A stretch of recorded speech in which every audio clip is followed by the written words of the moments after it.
Chowpatty garden के बाजू की शासकीय भूमि का निजीकरण करने के विषय पर लांजी के पूर्व विधायक किशोर समृद्धि के द्वारा अपना बयान दर्ज किया गया। इस निजीकरण का विरोध किया गया है व उनके द्वारा यह मांग की गई है कि जिस प्रकार से इस भूमि का निजीकरण किया गया है वह गलत है, उसे सही विधिवत तरीके से नीलामी करने की उन्होंने मांग की।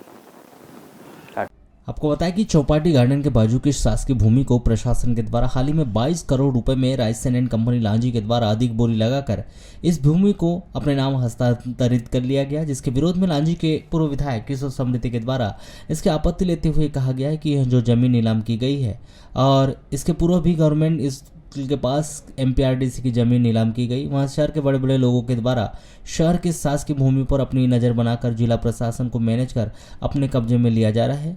उस पर पूर्व विधायक ने कहा कि जब से बालाघाट नगर पालिका बनी है तब से संपत्ति का विभाजन नहीं हो पाया और जितनी भी शासकीय भूमि है उसमें नगर पालिका बालाघाट का नाम दर्ज नहीं है।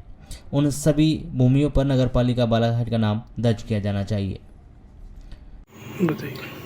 बालाघाट में काली पुतली चौक पर पशु चिकित्सालय के पास में जो ज़मीन है यातायात थाना और इसके चौपाटी से लगी करीब 22 करोड़ में नीलाम हुई। इससे पहले भी गवर्नमेंट स्कूल के पास में एमपीआरडीसी की ज़मीन जो थी वो भी नीलाम हुई। और जो बड़े बड़े लोग हैं शहर में जो शासकीय भूमि पर उनकी नज़र है वो प्रशासन को मैनेज करके नीलामी करके उसको अपने कब्जे में ले रहे हैं। तो मेरा कहना है कि नगर पालिका का जो एक मामला है, जब से बालाघाट नगर पालिका बनी तो वहाँ पे संपत्ति का विभाजन नहीं हो पाया।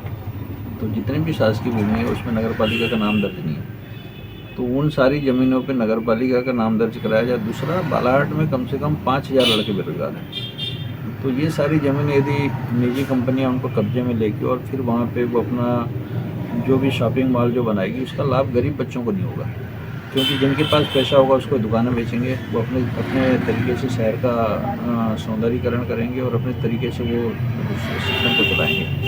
तो शहर में जितनी भी सरकारी ज़मीन है उस पर सरकार की पहली जिम्मेदारी, प्रशासन की पहली जिम्मेदारी कि शहर में बेरोजगार जो लड़के हैं उसको उसका लाभ मिलना चाहिए। पूरा शहर के जो नौजवान दिशाहीन हो रहे हैं, अलग दिशा में चल रहे हैं, भटक रहे हैं, तो उनको ना छोड़ के सरकार जो है इस तरह की ज़मीन के हाउसिंग बोर्ड से वहाँ पे कंस्ट्रक्शन कर दिया, हाउसिंग बोर्ड के माध्यम से उसका नीलाम कर दिया है। तो ये बड़ा गंभीर मैटर है। इसकी सरकार नए सिरे से सारी वो नीलामी को निरस्त करे, और नहीं करेगी तो क्योंकि पूरी मामले में प्रक्रिया का पालन नहीं किया गया है, जिस तरह की प्रक्रिया होनी चाहिए उसका पालन नहीं हुआ है, तो मैं इसकी जांच भी करवाऊंगा लोकायुक्त से और ये नीलामी कैंसिल करें। क्योंकि इससे पहले भी आपने देखा होगा देवी तालाब का भी अलग मैटर है। देवी तालाब को भी सरकार ने गलत तरीके से उसकी रजिस्ट्री कर दिया था और अब तक वो देवी तालाब बिल्कुल शहर के लिए गंदगी पूरा सराबर बना हुआ है। तो ये सब चीज़ों पर सरकार को ध्यान देना चाहिए।